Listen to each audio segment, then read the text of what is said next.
عید کے دن نبی صلی اللہ علیہ وسلم کے نام سے قربانی دینا جائز ہے؟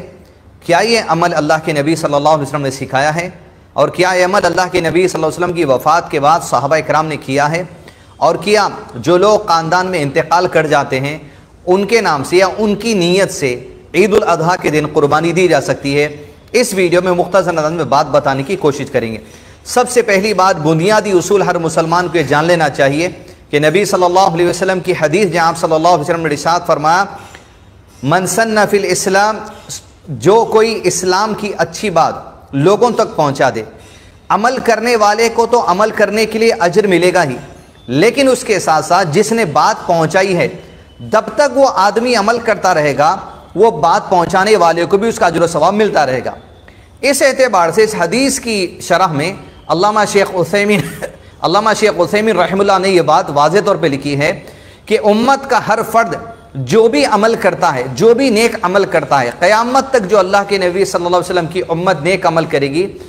اس نیکی کا عمل تو کرنے والے کو ملے گا ہی، لیکن اس کے ساتھ ساتھ وہ نیکی کا اجر نبی محمد صلی اللہ علیہ وسلم کو بھی ملتا ہے۔ اس اعتبار سے کہ امت تک اللہ کی شریعت پہنچانے والے نبی صلی اللہ علیہ وسلم ہیں، گویا آپ نے بات پہنچائی تو حقیقی بنیاد بات پہنچانے والے نبی صلی اللہ علیہ وسلم ہیں، تو گویا اجر کا حصہ اللہ کے نبی صلی اللہ علیہ وسلم کے حق میں اللہ عز و جل نے رکھ دیا ہے۔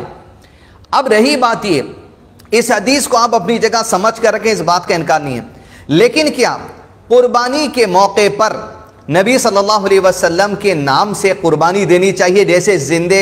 آپ کے نام سے دیتے ہیں یا کہ اپنے گھر والوں کے نام سے دیتے ہیں، کیا ویسے اللہ کے نبی صلی اللہ علیہ وسلم کے نام سے دی جائے گی؟ آپ صلی اللہ علیہ وسلم سے دوسری حدیث جو ثابت ہے کہ نبی صلی اللہ علیہ وسلم نے ایک جانور میں اپنے ساری امت کے نام سے قربانی دی ہے، یعنی جو زندہ تھے جو مر چکے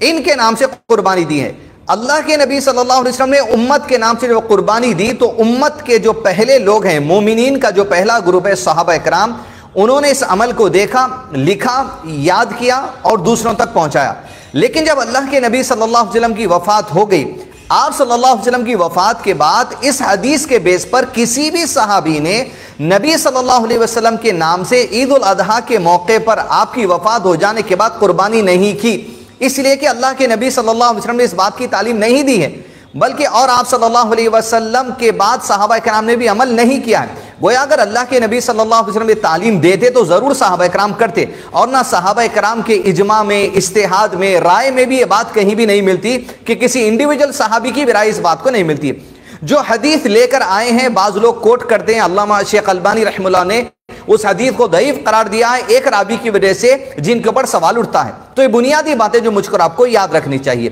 اب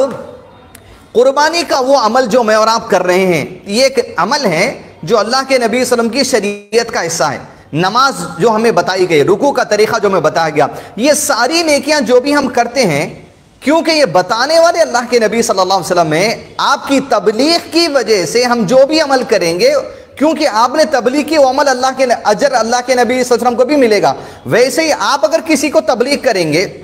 عمل کرنے والے کو تو اجر ملے گا ہی، لیکن اس کے ساتھ ساتھ آپ اگر کسی تک حق کی بات پہنچائیں گے، اس کا اجر آپ کو بھی ہمیشہ ملتا رہے گا۔ تو ایسے اللہ کے نبی صلی اللہ علیہ وسلم کے لیے خاص قربانی کوئی ثابت نہیں ہے، لیکن یہ نیکی چونکہ اللہ کے نبی صلی اللہ علیہ وسلم نے بتائی ہے، ہر نیکی کا اجر اللہ کے نبی صلی اللہ علیہ وسلم کے لیے بھی اللہ عز و جل لکھ دیتے ہیں۔ تو یہ بنیادی بات ہے۔ اب تیسری آخری بات یہ ہے، کیا مرحومین کی جانب سے قربانی عید کے دن کی جا سکتی ہے؟ بیسک رول یہ ہے، سال میں کبھی بھی آپ مرحومین کو، مرنے والوں کو اجر ملنے یا ثواب ملنے کی نیت سے قربانی کر کے صدقہ کر سکتے ہیں، لوگوں میں گوشت وغیرہ تقسیم کر سکتے ہیں، کھانا بھی کھلا سکتے ہیں، ایک کبھی بھی، ہمیشہ۔ لیکن ضروری ہے کہ آپ انتقال کے دوسرے دن زیارت کے نام پر، انتقال کے 10ویں دن 10ویں کے نام پر، انتقال کے 40ویں دن چہلم کے نام پر، انتقال کے 1 سال میں برسی کے نام پر کریں، یہ تو بدعہ ہو جائے گی۔ کبھی بھی ان کی طرف سے آپ پیسہ دے سکتے ہیں، کسی کو راشن دے سکتے ہیں، قربانی کر کے جو سو گوشت تقسیم کر سکتے ہیں، یہ کر سکتے ہیں۔ اب عید کے دن کیا خاص اکیلے کسی مرنے والے کے نام سے قربانی کی جائے گی؟ جیسے زندوں پر قربانی واجب ہے، مرنے والے پر واجب نہیں ہے وہ چیز، لیکن نبی صلی اللہ علیہ وسلم کی اس حدیث جہاں آپ صلی اللہ علیہ وسلم نے ایک جانور میں پوری امت کے نام سے قربانی دی ہے جس میں زندہ اور مرنے والے سب شامل ہے، تو علماء کرام نے کہا ہے جب ایک گھر کی نیت سے ایک بکرے کی قربانی دی جاتی ہے کہ ایک بکرا ہے آپ کے پاس اور ایک گھر کی نیت سے آپ دینا چاہتے ہیں، یہ بھی آپشن ہے، یا اکیلے اکیلے دینا چاہتے ہیں، یہ بھی آپشن ہے، لیکن ایک بکرا بھی کافی ہے۔ جب آپ پورے گھر والوں کی نیت سے دینا چاہتے ہیں تو اس میں جو گھر والے انتقال کر چکے ہیں ان کو بھی نیت میں شمار کر سکتے ہیں، لیکن انڈیویجل ان کے نام کے الگ سے قربانی دینا کیونکہ واجب نہیں ہے، کیونکہ جو مر چکے ہیں ان کے اوپر واجب نہیں ہے، جس کے پاس مال ہوگا وہ عمل کرنے کی کوشش کرے گا، مرنے والا اس بات کے لیے مکلف نہیں ہے۔ تو یہ بیسک رول ہے جو مجھ کو اور آپ کو جاننا چاہیے، خاص تنہا قربانی ان کے لیے نہیں ہے، لیکن ایک جانور میں جب سارے گھر والوں کی نیت کی جاتی ہے تو مرنے والے بھی جو گھر والے مر چکے ہیں ان کی نیت سے کی جا سکتی ہے۔ تو اللہ کے نبی صلی اللہ علیہ وسلم کے نام سے خاص قربانی نہیں ہے، لیکن ہر عمل جو امت کرتی ہے وہ اللہ کے نبی صلی اللہ علیہ وسلم کو ثواب پہنچے گا۔ ویسے ہی مرنے والے کے لیے خاص قربانی نہیں ہے، لیکن ایک جانور میں زندہ